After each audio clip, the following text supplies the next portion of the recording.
Hello, everybody, and welcome back to another episode of The Guys Who Stare. Stats Cade Kennedy with you alongside Tyler Riggs. And folks, it was another fun week of college football. We never really have a dull week of college football, do we, folks? But as always, before we get into the video, feel free to like the video, subscribe to the channel, hit that notification bell to always be notified when new videos come out, and always leave a comment down below. We always love hearing from you in the comments section, what you agree with our takeaways from the week, where disagree with, all those good things there. And before we 100% get into this, you have probably noticed that the color in my background, because my green screen decides it doesn't want to work this week, is going to rapidly change for no reason. I have fiddled with this in OBS for 15 minutes. I don't know what the problem is. We should be back to normal on Thursday. I don't know if it's a lighting issue in here, because I think one of the lights might have went out in it. I don't know. We'll have to check that at a different rate. But either way, Tyler, welcome back. Good week of college football, as always. Oh man, great. We kind of touched on it last week. You're starting to get into some more meat and potatoes type of those conference matchups hitting early, and they delivered. Man, had a lot of big. I think this past weekend was about everything you could want. You had the big game, you had some of the some of these surprising upsets, and then everything in between. So a lot of fun for sure to take it all in. Absolutely. And we are doing a new format of the show this week, so kind of goes with that. Leave a comment down below if you like the new format. Let Yeah. us know. If you want to go back to the old format, hey, just let us know. Trying something new here, but we're going to start with games of the week, kind of our top 5, what we thought were the most important games, and a little bit why. And I think, Tyler, you'll definitely agree with me on this first one. There's no other place to really start on a week like this than number 2 versus number 4. That's Georgia versus Alabama, a game that seemingly looked like it was going to be a blowout for a while. I mean, Alabama's up 28 to nothing. Everyone, following on social media and kind of checking that, everyone's thinking, is this really going to happen this week? Is Alabama just going to blow Georgia out? That's a statement moment for the Crimson Tide, 30-7, and it's halftime, and everyone's thinking this is really going to happen today. But Georgia slowly starts coming back, and that comeback starts to really pick up momentum. Once we get into the fourth quarter, Georgia then takes the lead. It starts to look, okay, this is going to be an all-time choke job by Alabama, which I can't remember last time we've really said that sentence. But then Ryan Williams, one play later, makes an amazing catch, spin move, juking around everybody. A 17-year-old kid making this types of plays, strolls into the end zone, and Alabama retakes the lead. Defense forces a clutch pick again for the Crimson Tide, forcing their 4th turnover of the day and the 3rd interception on Carson Beck, which is a crazy enough sentence to say. And Alabama holds on for dear life, 41-34. Yeah, I mean, we had talked about this game going into the week as, hey, this was a big, prove-it moment for Carson Beck. You're hyped by Kuiper and the guys. As this could be in a year where you got Shadur Sanders and some of those others, you could sneak up and be the first overall pick, right? If you perform in these type of moments. And the first half couldn't have been any uglier for him. I mean, my goodness, it was awful. Now, you get to the second half, and what he showed there was fantastic. I mean, surgical trying to lead that comeback. And just huge, huge passes. But it's like, where was this Carson Beck in the first half? So it's at least good to know for Georgia that when the chips are, down and your back's against the wall, Carson Beck at least answered, but you can't dig that hole in the first place. I mean, everybody, I'm sure, myself included, we are all kind of, okay, well, this one's over, like you mentioned. And, you kind of turn over to keep an eye on social media. But man, what a fun game it was down the stretch. In the end, I'd say huge, huge win for Caleb DeBoer in his first year. Absolutely. I mean, this game really showed who Alabama is. That they can come out and play that dominant style of game right out of the jump, but also if they get their back against the wall, a situation you have to be prepared for. You got really a good test of everything going up against a high quality opponent. And then what do you do when you're put in a corner, when you have to make a play? Can you make it? Alabama absolutely excelled in both areas, I think, of that. Oh, for sure. And you mentioned Ryan Williams. I mean, what a spectacular freshman, folks. That's a true freshman, 17 years old, if you didn't know. That is a scary thought for the rest of the country going forward because for the next 2 years after this one, that whoever's the quarterback at Alabama, is going to have a fantastic weapon to work with. So, uh, big time moment for him. He succeeded. You just don't see that. That's so rare, to see a young man succeed like that. And for Bama, you take away, okay, dominant start. You got to finish that in the second half, not let Georgia back in. So there's a couple things to work on there, but you are in control where you want to be in the SEC. Absolutely. And speaking of the SEC, that brings me to my second game importance of the week. I keep it in spot number 2 here because Ole Miss. I mean, my goodness, we talked about this going into Saturday, Tyler, that if Kentucky was allowed to play that same style of ball they played against Georgia, there was an opportunity this could be something down the stretch. That's exactly what Kentucky was able to do, and Ole Miss, when push came to shove, they couldn't get the job done, and Kentucky gets the massive upset over Ole Miss. Yeah, we could have lived in a world, think about this, where Kentucky had a win over Georgia and Ole Miss after losing to South Carolina in the fashion they did, 1 point away from, well, 2 points away technically for that. So, what an effort by Kentucky and massive disappointment for Ole Miss. Like you, I had this up there. Is just, I mean, this was a game that really may set the tone for the rest of the season for Ole Miss. How do you respond for this going forward? Right, you're still not out of it, obviously, in the SEC, but now you give yourself a lot less breathing room with still LSU, Oklahoma, Georgia on the schedule. Two of those three you could argue are tough right now. Obviously, we touch on Oklahoma in a bit, but man, yeah, Ole Miss, this was a disappointing game. There's no other way around it. And just what do? You didn't really turn the ball over in a horrible fashion, right? You did lose one fumble, but other than that, Trey Harris popped off. Jackson Dart, for the most part, was effective, but you just couldn't make the plays at the end. Like you said, very shocking for Ole Miss. Absolutely. I mean, and this is the game that I kind of touched on it a little bit in the AP recap video that I think this is kind of the moment. If you're Ole Miss, this is definitely a learning opportunity. Every game is. But now, Ole Miss, you kind of almost get that chip on your shoulder, though, the rest of the season that, hey, everyone thinks we're soft. We just played a Kentucky team that's known to punch above their weight this season, and really how they've been the last decade under Mark Stoops. But now, if you're Ole Miss, you kind of have that motivation. You don't have that, okay, we're just going to come out here and blitz through everybody and we're going to be just fine. You get that moment now to kind of, okay, you want to turn the season around. This is how we do it. You found out what your weaknesses are. How can you improve on it going forward is going to be the big question in Oxford for sure. Oh, no doubt. And, over in Lexington for Kentucky, I think the biggest part of this game, the story was Brock Vandegrift, right? He actually, we've seen him so far early in the season not really deliver in those spots against Georgia. Did not help his team at all, right? Against South Carolina was laughably just not great or efficient. So, um, took 5 sacks in this game, so that's not great. But to at least be able to be a plus to the win rather than in spite of could be a turning point for him, right? Didn't have to do too much in the Ohio game, obviously, but to do it on the big stage finally again, that's big. So we'll see how he handles that going forward. We will have to see for sure. Going to be one of the fun storylines to keep an eye on. And the game number 3 for me, Penn State and Illinois. Penn State wanting a whiteout-like atmosphere for this game. Crowd absolutely delivered. And this was a bit of a shocker, though, Tyler. Illinois marches down the field on the opening drive, and everyone starts to think, okay, this is the Illinois team that I think we had talked about, we thought would show up in this type of game. Penn State immediately answers, and that's kind of one of those, okay, it's 7-7. Both teams are 1-for-1 on their possessions. I don't think anyone expected that out of the gate. You expected more of a rock fight, and that is exactly what we got after the first 10 minutes. This became 7-7, missed field goals. Penn State's defense in the second half played almost as perfect of a game as you could have. Illinois didn't even have 50 yards the entire second half, and Penn State's defense played absolutely phenomenal. The offense looked ugly at times. Some of that is credit Illinois' stellar defense. Some of that is Penn State just a few miscues on their own part. But either way, Penn State, a big statement game, at least in my opinion, for them. You got to beat these kind of, teams that can sneak up on you. You know it's a big game, and Penn State played it about as well as you can.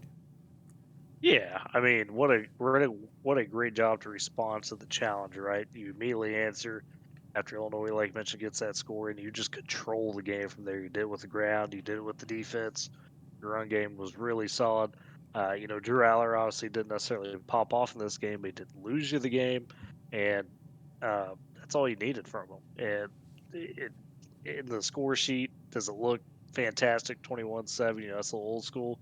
Don't matter. Win's a win. You keep yourself right there in the Big Ten race, and kind of quietly under the radar, right? A lot of the pubs going to Oregon, to Ohio State, even Michigan. Weeks they've had, um, and USC bounce back. So you don't have the pub, but you're right there for Penn State. That defense is absolutely legit, and they stepped up big time. They did. And we go from the Big Ten to the Big 12 because the next game on my list, Kansas State, just absolutely, if you want to talk about a dismantling that happened in Manhattan, that was all Kansas State after midway through the second quarter. 42-20, and that's because Oklahoma State got a garbage touchdown or garbage time touchdown late in the game. Kansas State just absolutely dominant, forcing turnovers, making big plays on the defensive side of the ball. Avery Johnson going back off. And Tyler, we have to talk about this conversation now, at least on my end. I think it's time to take the crown away from Ollie Gordon as the best running back in the Big 12. DJ Giddens, 15 carries for $187 and a TD. He showed that I think as of right now, he is that guy in the Big 12 and maybe even nationally, Tyler. Oh, there's a man at Boise that will have a say in that. We'll get to I him know, later. but if we're talking about who's the guy in the Power 5 or Power 4, I should say, it's got to be Giddens right now. One of them may make the playoffs, and they ain't Giddens. But anyways, to be fair to Ollie in this, not that I'm just some big Ollie Gordon defender, but he ran the ball really effectively in the first quarter, and they just decided to go away from him for whatever reason.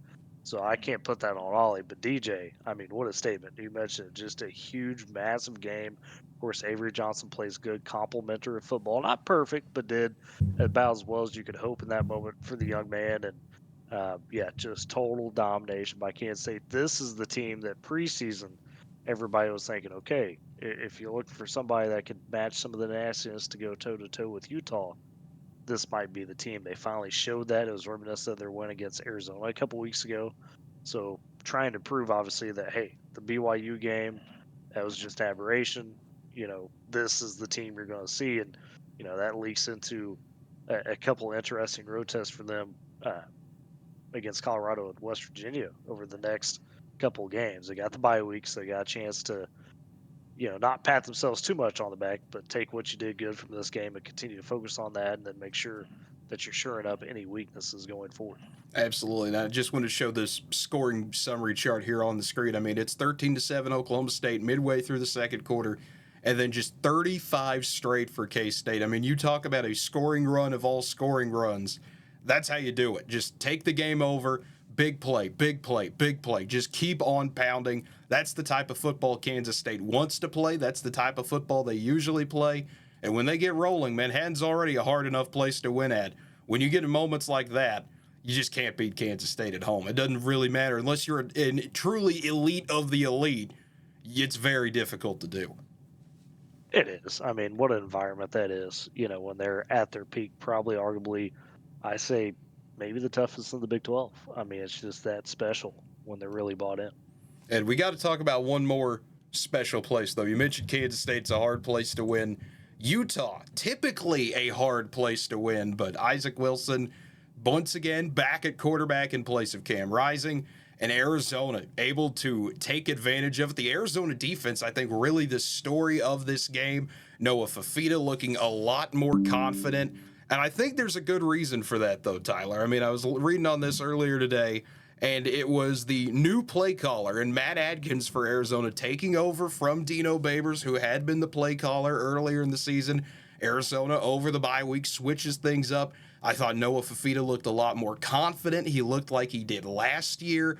And I think if Arizona can find that rhythm again like they did today, 23 points doesn't seem like a lot, but when you're playing a defense like Utah's, that's usually enough to get the job done considering Utah's offensive woes.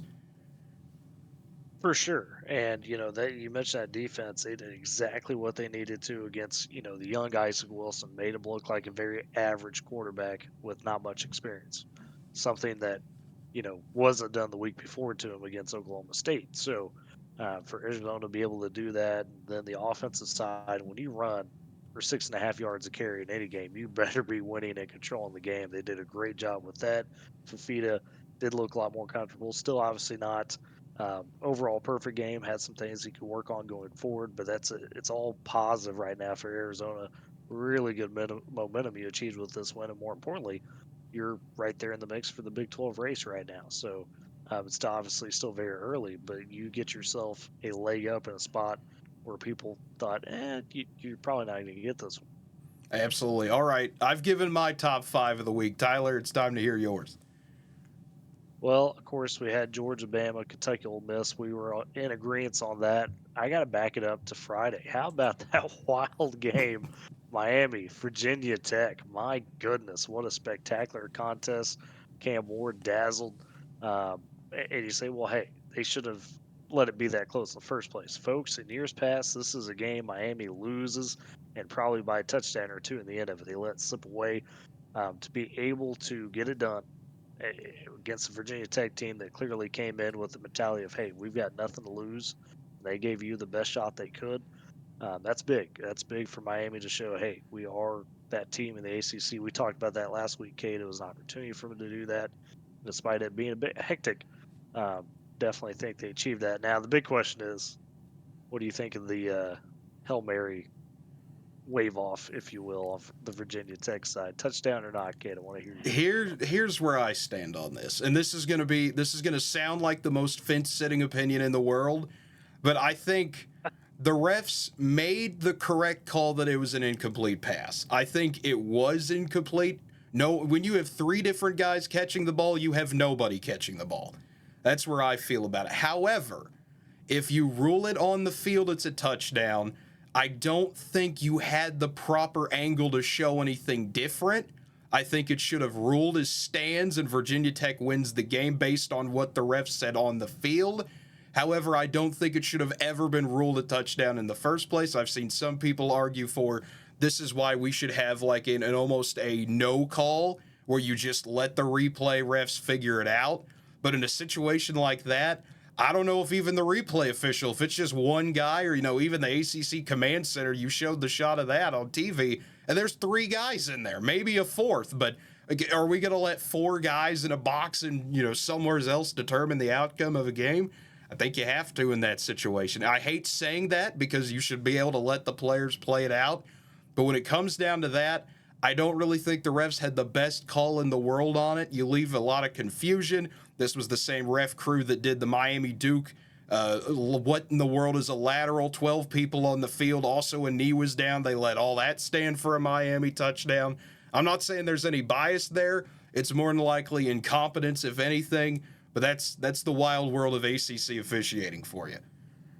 Okay, don't lie. You think they're paid actors, but your original take of hey, I didn't think it was a catch in the first place, but if you're going to call it that, then you can't overturn it. My point of that, and I've seen that a lot. My point of that is, if we all agree that it was not a catch in the first place, why would we then be okay with, well, the refs call a touchdown, so you got to let it stand? No, because it would go against every rule of catch, no catch we've seen in the last decade, right? There's way too much ball movement. Nobody ever really had possession. So how can you be okay with saying, well, if the refs call a touchdown, there wasn't enough to overturn it? I'm That okay doesn't with make it because sense. Miami would have lost, but that's just my personal bias. But And that's probably most of that too, to be honest. So, um, I mean, you're in the majority there, I think, for a lot of people. But still, that kind of boggled my mind. But the big takeaway from this one for me was just Cam Ward. I mean, what a and again, 2 picks, not perfect. They're in a dogfight, but to pull that out the way he did, make the plays he did, what a statement! What a statement on a national stage. Um, to probably catapult himself firmly in that Heisman race. I would think so. The only thing I have, and this really isn't a major knock in this at all, it's going to sound like it, but I really don't think it is if you're Cam Ward, if you want to be a Heisman contender, you cannot have the kind of silly turnovers you do. Like first drive of Oh, the game, you absolutely. have the big Yeah. turnover. And Yeah. that sounds like a very obvious statement. But I think this is a, kind of like we talked about with Ole Miss. This is a good learning point, except for the fact that you won. So you don't get that negative taken away from you. You still get the positive of winning the game, but you also have, okay, let's go back to the drawing board. Defense, we cannot give up 34. They're playing Cal next week, Miami is. That's the game day game. All the attention in the world is going to be on Miami. It's really the only big game on that most people are going to be thinking about. All the eyes are going to be on Cam Ward next week. He's back in that Pac-12 after dark environment, except it's an ACC game because go figure, conference realignment's fun. But either way, we'll get to that when we get to that later on in the week. For sure. And moving on to kind of my next big game, Cade, was it's a little homerish maybe, but Oklahoma going on the road, getting the win against Auburn, especially when all hope seemed lost kind of late in that third quarter. And, you find just enough momentum in the end, you get the big pick six from Kip Lewis. And, I paint this as a big deal for Oklahoma. Not that there weren't warts, but Michael Hawkins Jr., top five receivers are out. You're running into, no options. You got Brendan Thompson, excuse me, J.J. Hester, Barry Sharp, um, Petaway, Roberts. Like, you just did not have any options to throw to really of your top end guys, right? And your run game still wasn't great, but he provided his legs there. It was a little bit better with Javante Barnes, kind of being the cowbell in that sense, but just the moxie showed by this Oklahoma team, knowing, hey, we are down right now. I mean, you are, dang near calling, somebody off the street to come play receiver for you if you have to, and to pull that one out from the fire, big time for Oklahoma. Got to be a confidence booster going into the bye week now, getting ready for Texas. Chance to get a little healthier. May not ultimately help in the game against Texas, but just a huge win for Oklahoma. Of course, first SEC win as well. Absolutely. And I mean, just kind of seeing how, my perspective of this is I was working at the time in the second half and, helping with the Division II football team up here and just seeing kind of everyone's faces when the Kip Lewis pick six happened because we all Oh, kind of had the game on in the back of our mind and on the screens in the back as well. And just seeing that and everyone's faces just lighting up around the place like, okay, we're going to actually do that. We're going to somehow win this game when everything's all hope seemed lost 5 minutes ago. Oklahoma comes out of nowhere, finally stretches the field vertically. You kind of have to go down the field to go down the field. The end zone is down there somewhere. You got to get there eventually. This could be a right. 40-minute video about me yelling about Seth Luttrell and his play calling. I'm not going to do that today for the sake of the audience.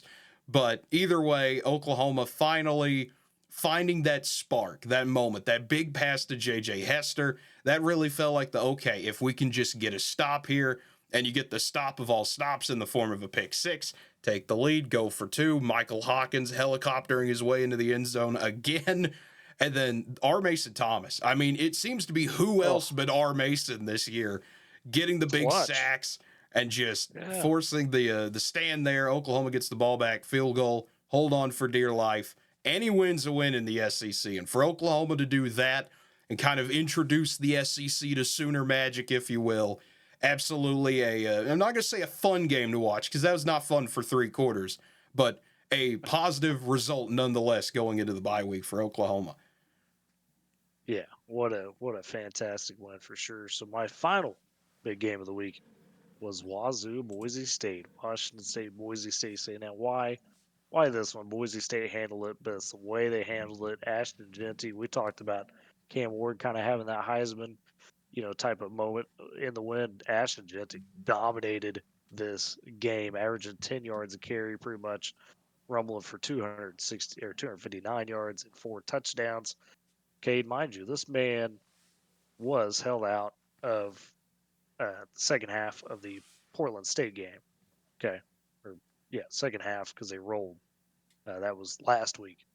Still had 11 carries, 127 yards, no touchdowns. Despite that, because of his insane stat line, the Georgia Southern game and the Oregon game and this game, right now he's on pace to not only break the single season rushing yards record by Barry Sanders, but also to break the touchdown record because he's at 13 touchdowns and he had no touchdowns in one game. This guy is must see TV, and Boise State firmly kind of putting the leash on. Hey, we are the team of the G5 at least right now. So You just keep giving it to Ashton, as long as Max Madsen just doesn't, you know, cost them the game, which they're not asking them to do too much right now, then they'll be okay. Because I don't know who's stopping Ashton Genty right now. Absolutely. I'll save my piece about Genty for when we get to later on in the video, because we'll talk Okay. about Boise State again. But either way, just another impressive win for them. I mean, the defense played solid enough. You expect Wazoo to put some points on the board. They are a high-powered offense on their own right, but for Boise to just have that kind of day where you can say, "All right, Ashton, we're going to get you the ball 26 times. You're going to get 10 yards a carry." I mean, who does that, Well, Tyler?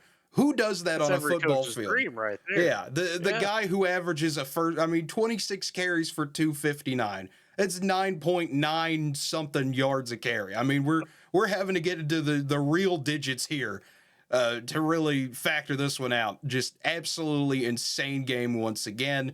And like you mentioned, you stole my stat from me about the being above where Barry Sanders was right now. He's about I 30 know. yards above where Barry Sanders was right now. If he keeps it going, Boise State, like you said, they are must-see TV right now. But it's time to get to the winner and loser of the week.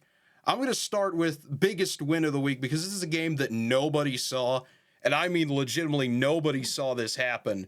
But we're going back down into the Lone Star State. We're talking about Sam Houston State Ooh. down 22-0 in the first quarter to Yeah. Texas State, rallying all the way back. A 24-yard field goal from Christian Pavon with 6 seconds left to get a 40-39 win. Sam Houston 4-1 on the season. They were my team in NCAA 25. Took them to the playoff. Glad to see that the Bearcats are doing well. And all I'm saying, they might be the team to beat Liberty in Conference USA this year, Tyler. Yeah, that would be wild. No, big time for Sam Houston, especially because you're making that transition to the D1 side, and last year wasn't quite the best welcoming for them. Didn't quite have the season they expected, so huge momentum for Sam Houston to do it over Texas State. That big comeback, man, that's massive, right? And can kind of play spoiler to Liberty down the stretch, like you mentioned. That would be something crazy to see because Liberty kind of was billed as the preseason. Well, we know nobody's going to touch them. It's just who else is going to rise up in the group of five to challenge for that top spot.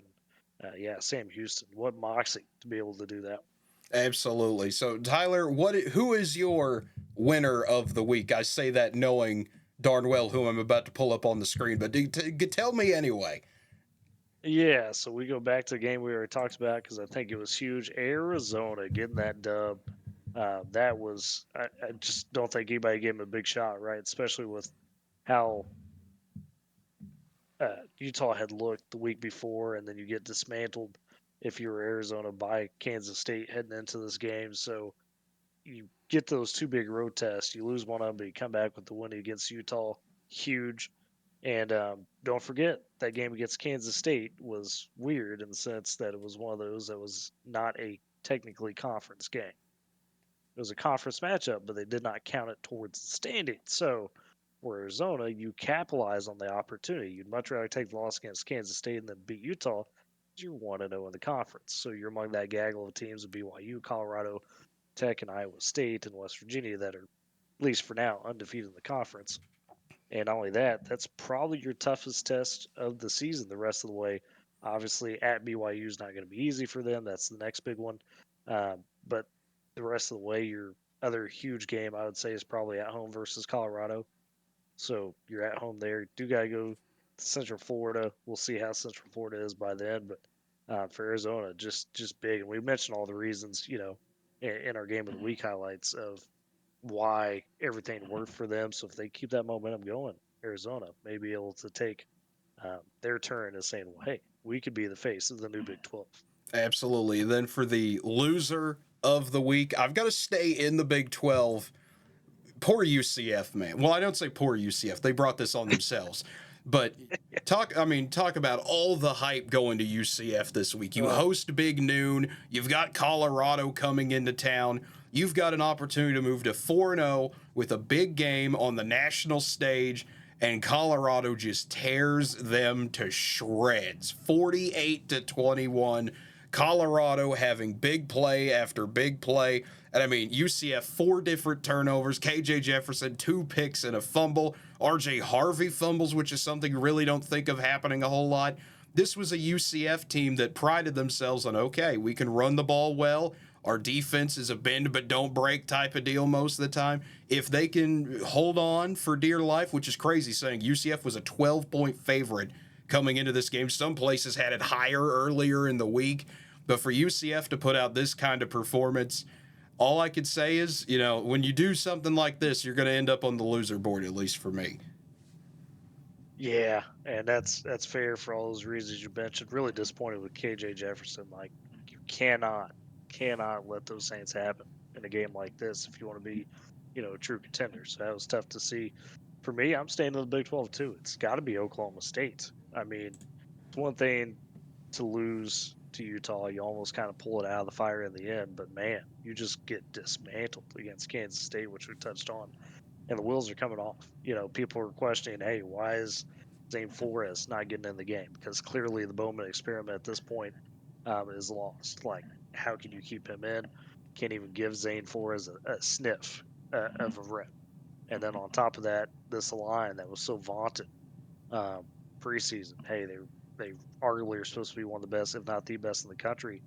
And the production of the run game's not there. Now, part of that may be the play call, and I touched on that earlier, where Ollie Gordon was getting a healthy amount of carries, and they just went away from him for an inexplicable reason.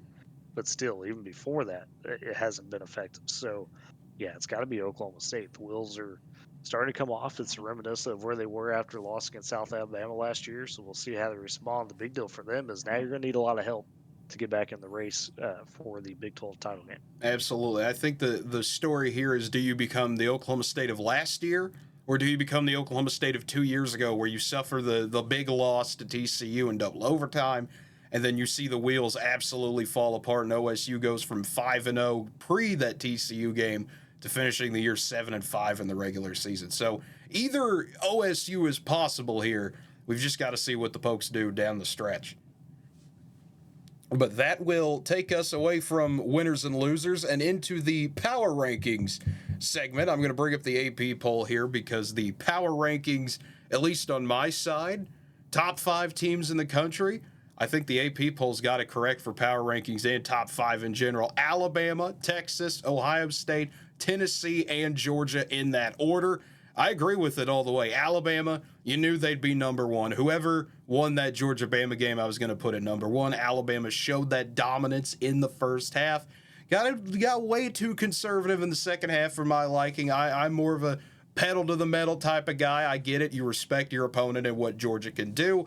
But at the same time, if you play too conservative, you allow a good team to come back. Sometimes you play an elite team and you nearly get beat because of it. Alabama saved by the Ryan Williams massive play at the end there. So the Tide get to stay number 1. Texas, talk about a rough first start. You play Mississippi State. Jeff Lebby wants to slow this game down to a crawl. It was a great game plan by the Bulldogs. The only problem with it, Texas slowly woke up in the second half of that one. Horns eventually pull away. Ohio State showed the ability to play both types of games. They had that slower start against Michigan State that I know you were worried about, Tyler, but Ohio State had some lengthier drives in this game. We saw some 6, 7, 5:45 type of drives where Ohio State just playing some old school Big Ten ball. They go on the road, get a comfortable win there. Tennessee, the most efficient team in the country. When you look at overall total efficiency, both offense and defense put together, it's Tennessee. They're number 4 for now, simply because I kind of want to see how they continue to develop throughout the season. Can they keep that pace up? And then Georgia, someone's got to be 5. It's not going to be Miami. It's not going to be Michigan or Missouri. Ole Miss and Utah blew their shot. Penn State could have easily slid into 5 had they fully dominated Illinois. I know that's a tall task to say, knowing how good Illinois is, but someone's got to be number 5. Georgia gets to keep that spot for now. I like it. Maybe a bit lukewarm, but here's where I'll go, and this is going to shock you with some of the omissions. My top 5 power rankings. We go Alabama, or in the top spot, obviously. Then we go Georgia despite the loss. Texas number 3. Oregon number 4. And Miami creeps in at number 5. You're saying, hold on a minute. Where's Ohio State? Where's Tennessee? I don't think we're going to know what this Ohio State team really is about until they play Oregon on October 12th. Their schedule's been too easy. They haven't really been tested. At times, it seems like they've sleepwalked through some of these games early. So let's see what happens when they got to go to Eugene. As far as Oregon goes, yes, they had those funky early couple of games against Idaho and Boise State, but they woke up and did it on the road. That's what impressed me. You'll blow out Oregon State 49-14. Take care of business against UCLA in a very, um, just professional manner almost, right? Where it's just, hey, you're efficient, you're getting after it. Dylan Gabriel still having a fantastic season, and depending on how the rest of the season goes for them, he might creep up into the Heisman race. The dude's completing um, 84% of his passes at home. I mean, that's fantastic. He's That is 81% on the ridiculous. season. So, that efficiency is outstanding, and they've got playmakers all over the place. I know Ohio State is loaded in terms of talent, but I can't quite be sold on them yet until I see them truly tested. Miami, you say, now why Miami? They barely survived Virginia Tech. Somebody's got to merge in that ACC race. We talked about it. I think Miami took that moment Friday, and when you got a dynamic playmaker like Cam Ward, it can cover up a lot of mistakes for your team. We've seen that in the past, a la Johnny Football, Johnny Manziel, in the past. So you get a dynamic playmaker like that, it's got to be a team that has some moxie and some power to work with. So, and I haven't seen that from Will Howard yet. So if Will Howard turns it on, or maybe it's Quinshon Judkins taking over, somebody from Ohio State's got to be that key difference maker. That's why I'm keeping them out of the top five right now. Well, I get that. The only thing I have about Oregon to push back just a little bit, you mentioned the take care Sure. business of Oregon State, and that one's 100% justified. The only reason, because I thought about putting Oregon at 5 over Georgia, but the only reason I didn't is that UCLA game, you come out and look dominant. It's 28-3. Dylan Gabriel throws a bad pick six. Hey, that happens. 28-10. Can you regroup? And Oregon really didn't that third quarter. UCLA goes down, kicks a field goal. Oregon's defense did a good enough job against an injured Chase Garbers. But Oregon's offense just kind of continued to sputter around, make a big play here and there, really do nothing with it. And that's how most of the second half went. It just felt like had UCLA been fully healthy or had it been anyone else, this could have been a classic we look at and go, did we have another 28-3 type of blown lead game in college football? Did that really happen again? But Oregon, credit to them. Can't put them at 5. They definitely were in the 6 hole for me. Penn State tied with them for 6, I guess is the best way to put it there. But I get where you're coming from. It's just that's my little pushback there. Oh, that's fair. And it's just one of those early season things where I think Oregon realizes, okay, we're on the road. Let's play it a little more conservative offensively because their defense has been rocking all game, right? Um, so like your defense didn't give up the touchdown, so that's where it's at. And I think they leaned into that a bit. Similar, you think of the Tennessee Oklahoma game, right? Tennessee could have probably tried to push it a little bit more in the back half of that game. Almost cost them that they didn't, but they were in the mindset, hey, this defense is legit. Um, as far as OU goes, not that UCLA's is all that special, but you're on the road. Don't risk anything too crazy. Just get out of here with your win. We already had that control. Absolutely there. But let's go from what we disagree with to what I know we are going to agree with. This is our power ranking, the top 3 group of 5 teams. 2 of them you can already see on the poll here as I scroll down. That would be Boise State at 1, UNLV at 2. Boise State, obviously, talked about it a little bit. Ashton Genty.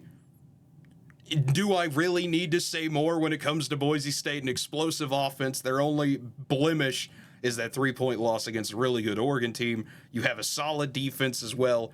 Boise 3-1. They're looking good. UNLV, new quarterback, no problem. Haj Malik Williams, 182 through the air, 113 on the ground. UNLV thought there'd be a potential for an upset this week. Maybe something happens there. Absolutely not. UNLV 59-14, smacking down Fresno. And the Rebels, finally, it's not basketball. They're ranked in football for the first time in school history. And UNLV, bonus fun fact about them, they are currently 3rd in the country in defensive efficiency. UNLV, fantastic football team to watch right now. And the third team, got to put them in here, the Dukes of JMU. James Madison, incredible offense the past 2 weeks.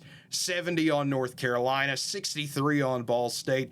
Yes, they've given up that 50 burger to UNC, but forced 5 turnovers in that game. The other 3 games, they've only given up 20 whole points. And Alonzo Barnett III, he's just a great athlete. He's a good quarterback as well, but whether you need him to, make a big play through the air, he can extend plays as well with his legs, run for over 100 yards like he nearly did against North Carolina. I think he got to like 98 or something like that, but he could be a breakout kind of player as well. Those are my top 3 when it comes to the group of 5. Yeah, and what's funny is, folks, I promise you, we didn't pre-plan this. We traded notes on, we came up with our own thoughts and trade notes on what we had. That's the exact top 3 we had, both together, and I think for good reason. You touched on with Boise State, Ashton Jeanty, the story there for James Madison, Alonzo Barnett, what a special player he is. And for UNLV, I think they're the most fascinating one, right? That win against Fresno State this weekend, a statement, dominated through and through throughout that game. And Cade, dare I say, they might be the most well-rounded team of the 3, because you mentioned the offense, and now with Williams taking over a quarterback, I think we'll look back at some point in the season and go, why didn't UNLV start this guy from the jump? Because he was absolutely spectacular against what was supposed to be a really tough challenge in Fresno State. So the only problem for UNLV and Boise State is one of them's going to eat each other, right? Whoever emerges out of that, I think, is in pole position to be the Group 5 team. That matchup on October 25th, UNLV hosted. That one's going to be a 9:30 game that you want to pay attention to, because it is going to be potentially a playoff game, for those teams. So uh, James Madison's hoping that chaos ensues and they can sneak their way in. They're a great team as well and could easily coast the rest of the year. But really fascinating race, I think, in that group of 5 between those 3 teams. Absolutely. And I was kind of thinking about this, doing the kind of deciding earlier today. If you're James Madison, what if UNLV beats Boise, but then trips up at, say, an Oregon State or a San Jose Right. State, even, who's looked solid this season? You'd have that path there. It's just, will it open up for you? We'll have to see. I think Boise and UNLV, they're going to kind of stay that 1 and 2, barring something crazy happening. But James Madison, just lurking in the shadows. Someone's got to do it. The Sun Belt, they might be the Sun Belt champ, James Madison. Probably, if you had to pick them right now, I'd say you would. But let's get into the Heisman top 3 real quick, Tyler. I think we might agree on this here. This one we didn't talk about at all. But the number 1 guy for the Heisman right now, I mean, granted, we talked about this a little bit earlier. It's a guy who's been brought up the entire show. It's got to be Ashton Jeanty. When you're putting up, just listen to this stat line so far. So 4 games, 845 total yards rushing, just rushing, not even total yards altogether. That's just rushing. 13 touchdowns, had the 259 and 4 TDs against Wazoo on 26 carries. I mean, you talk about a phenomenal running back. Already mentioned the stat. He's above where Barry Sanders is right now during his amazing run in 88. And then number 2, I've got Jalen Milroe. 27 for 33 through the air, 374 and 2 touchdowns, and then 16 carries for 117 yards and 2 TDs. He is the main reason why Alabama was able to do what they do. He's just a phenomenal athlete to watch. But when you get him, really just allowing him to air it out, he has the ability to make those throws. He's not just a running quarterback, which I think everyone knows by this point, but it still just boggles me. It's kind of like watching Lamar Jackson in a way where you go, okay, this guy's a phenomenal runner. And then you watch him throw and you go, oh, we might be screwed in this type of game. We can do both? Are you kidding me here? But the third Video guy, game character. Yeah. the third guy here, a guy that, this is a team I give a lot of disrespect to, frankly, but the guy deserves it. He might be the best all-around player in college football, and that's Travis Hunter. 9 catches, 89 yards, and a touchdown against UCF. You talk about 2 tackles as well, a pass broken up on the defensive side, and an interception.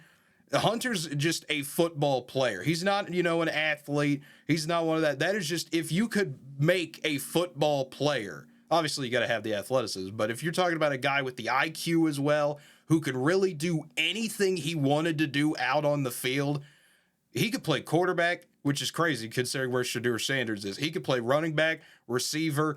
Even if he wanted to play offensive line, I fear for him maybe getting injured in that situation, but I'd say go ahead and do it. I mean, he is that kind of guy where he could really do anything you need him to if you're Colorado. Oh, he definitely is a game breaker, but we do have a little bit of a disagreement, I hate to report. So, Okay. our top two are the same players, but not in the same order.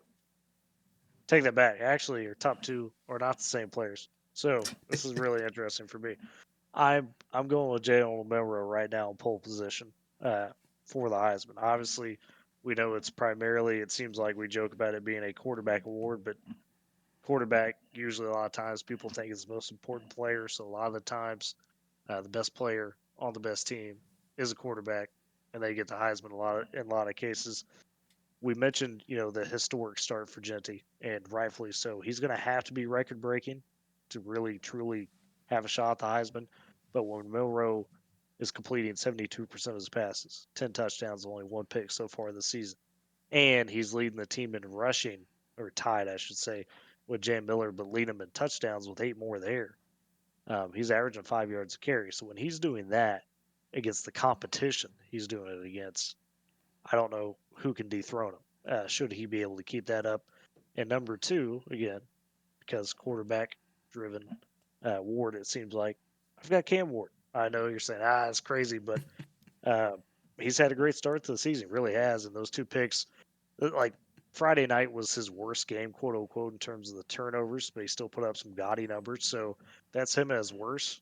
And Miami keeps winning and is a clear favorite of the ACC. Then he's going to get plenty of hype in that. And I actually shut Travis Hunter out because that's where I put in Ashton Jetty at number three. Okay. And Jetty, of course, again, we talk about him all video. He's on a historic rampage. So if he's able to continue that, he could easily take over as a pole position just because when you're doing those type of things where you're saying, hey, I'm breaking Barry Sanders records, yeah, you belong. You belong in that Heisman race. I would say Travis Hunter for me is number four, not because he's not talented enough to be in the race right now, but he's my first out because Colorado's going to have to stay winning, and will they is the question. If they fall off, then all of a sudden, obviously, Travis Hunter kind of falls off with that. Regardless if that's fair or not, you got to be on a big time winning team a lot of times to actually take the award. So that's where I stand with my Heisman top three of Milroe, Ward, and Genty. Yeah, I could definitely see that. And I think you're right. If we were to give the award out today, especially considering what just happened Saturday, I think Milroe would win it. I just think, and you'll probably agree with this. If you're looking at a purely statistical standpoint, it would probably be Genty. But as you mentioned, it's a quarterback award. It's sometimes more a narrative award than anything else. Not to say Milroe doesn't have the stats, but I think Milroe, if we had to do the Heisman today, he is the front runner. And I could see where Genty could be, the runner up in a close battle just because of the narrative there. But just Milroe is going to get all the advantages of you're playing in the SEC, you're in the quarterback spot, you're playing for Alabama. As much as we hate to admit it, in a perfect world, yeah, Genty would be, just as much of a equal contender, but we know that's not always the case. He's going to have to be just otherworldly and break those records to really get in that conversation. So, um, and hey, I'm rooting for it. I hope he does it. It'd be awesome to see. But right now, I think it's Jalen Milroe's award to lose. Absolutely. All right. Well, let's get to the final finish here for the best of the rest, the other games that we haven't talked about yet. And we got to start with the battle for the Little Brown Jug. It's Michigan getting the win, but oh boy, did they make this difficult on themselves. 27-24, the Wolverines survive Minnesota. And I mean, you want to talk about a just absolute spectacle to watch. This was a game that was absolutely over in the third quarter. Michigan's up 24-3. Minnesota gets a touchdown. They start forcing some turnovers. You get a big special teams play with a 60-yard punt return, and all of a sudden it's 24-17. Michigan grinds the game out, gets a field goal. Minnesota flies down the field again and scores, and Minnesota in that position where you're close enough to make it a game, but you weren't close enough to come all the way back. When you get down 21 against a good team like Michigan, you can make yourself close, but you're not going to be able to win a game like that in Ann Arbor. No, and this is why I think, people aren't taking Michigan as a real serious contender, right? because against better competition, they lose this game. They did not play well enough to earn a victory, but they did because they were just that much more talented than Michigan on paper, um, or excuse me, than Minnesota on paper. But Michigan, they've got some problems to work out. You got to get that passing game a little bit more complimentary. It doesn't have to be outstanding, but JJ McCarthy was kind of the perfect foil last year, right? Where you look at his stats unit and say, wow, he was dominant, but he did enough to give them that proper balance in the run game because we know they could run the ball. But even Minnesota did a good job of corralling that for the most part this game. So Michigan's got to figure some things out should they want to be an actual real contender here in the Big Ten. They absolutely do. I mean, credit to them. You know, they're doing what I do or what I used to do on NCAA 14, where it's how can I win a game without 100 yards passing? How can I win by only running the ball? And Michigan's doing that right now. So credit to them. They're living out what, 12-year-old me thought was the funniest thing ever. And it still is funny to me that you can do this when you've got a good enough team to run it. But either way, Michigan just a little bit more to see out of them. I think we're both in agreement there. But we've got to stay in the Big Ten for the next game because Tyler, if you would have told me Wisconsin had a 21-10 lead at halftime at USC, I would have laughed and then I would have said you're joking. That this is not the game I expected to see at halftime. And USC, credit to their defense, they stepped up, shut out Wisconsin in the second half. Miller Moss finally got the ball rolling a little bit more. This USC offense really came to life. But things got scary there for a moment for USC. I mean, it started to look like, is this going to be our life in the Big Ten, that every single week is going to be like this? But USC taking care of business eventually against a Wisconsin team that's still trying to put everything together to the best of their ability. Yeah, and it's kind of reminiscent of what we talked about with Oregon, right? In the first couple games, we've seen this with USC now. Just have the last couple weeks where you have these weird spots where it's like, okay, what is up with this team? Because there's something not clicking. And at the end of the day, you look at the stats, you think, oh well, wasn't as bad as I saw. But the eye test sometimes doesn't lie.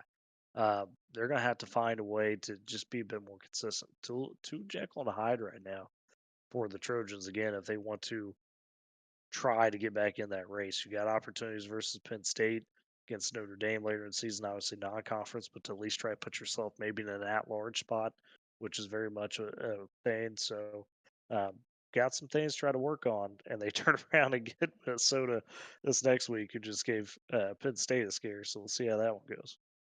We will have to see how Or in the Michigan, world that, sorry, yeah, there we go. Michigan. Well, let's have to see how Yeah, in the world that plays itself out. Either way, moving on to the next one here, Notre Dame and Louisville. And this was a game that we kind of disagreed on a little bit how it would go, but at the end of the day, it was Notre Dame getting the win, and Louisville definitely, they showed their worth, but Notre Dame just had different intentions in the first quarter of this one. Notre Dame comes out and they play, I'd say, their best stretch of football of the year, considering the opponent. Granted, yes, they did beat Purdue 66-7, but I think Notre Dame really brought their A game here at times, and that's what you expect to see Notre Dame do. They had the nice decision to go with the green jerseys here. The captains really wanted that. You could tell that the energy for this game, whenever they wear those green jerseys, Notre Dame seems to come out and really put up a fight. Notre Dame forcing 3 turnovers. Riley Leonard made some big plays. He played efficient, I thought, in this game. And Notre Dame just looking impressive as can be at times. Louisville still going to be in that ACC race. This by no means changes that, but a big win for the Fighting Irish. yeah. Just a minute, Cade. You called it. You called it, man. I was on the Louisville train for this game. You were like, nah, Notre Dame going to be Notre Dame, and sure enough, they were really impressed with their focus to start the game. And you do that, you set the tone at home, and you hold on, and that's what they did. So credit to them on that one. Louisville could rebound, obviously, still in the race for the ACC, but uh, they wanted this one. This would have really put them kind of more on the map to maybe challenge Miami, and they still can. But you want a win like this if you're Louisville. You just didn't do enough to complete it. Absolutely. I mean, this was what I felt like was going to happen, though. This was the statement game Notre Dame wanted to show to the world, and they couldn't really because it was on Peacock. But either way, Notre Dame still impressive there, and we've got one more game to talk about. I know, Tyler, you said you had a special shout out you wanted to give in the world of the FCS this week? Yeah, East Tennessee State getting that win over Citadel. I mean, that 34-17. If you haven't seen the story with them, what they went through with the travel craziness, obviously with the hurricane rolling through, I mean, that was wild.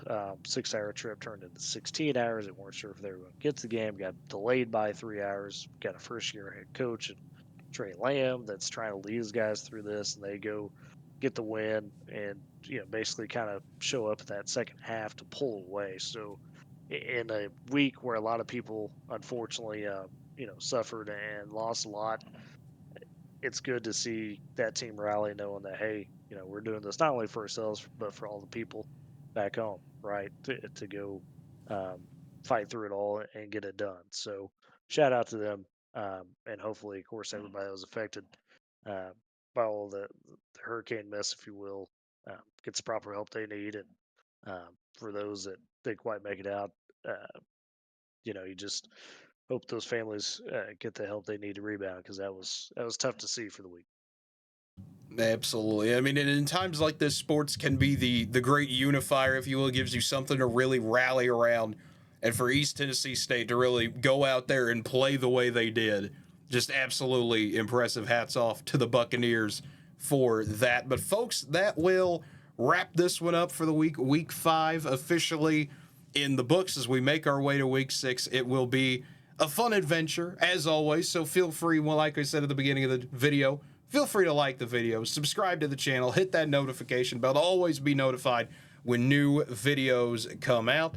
And as always as well, leave a comment down below. Tell us what you agreed with, disagreed with, all that good stuff there. We're always happy to respond to the comments. Tell me a little bit about, did you like the new changes to the format this week, all that other stuff. Do you want to yell at me about how my green screen doesn't work? I agree. I'm frustrated about it too.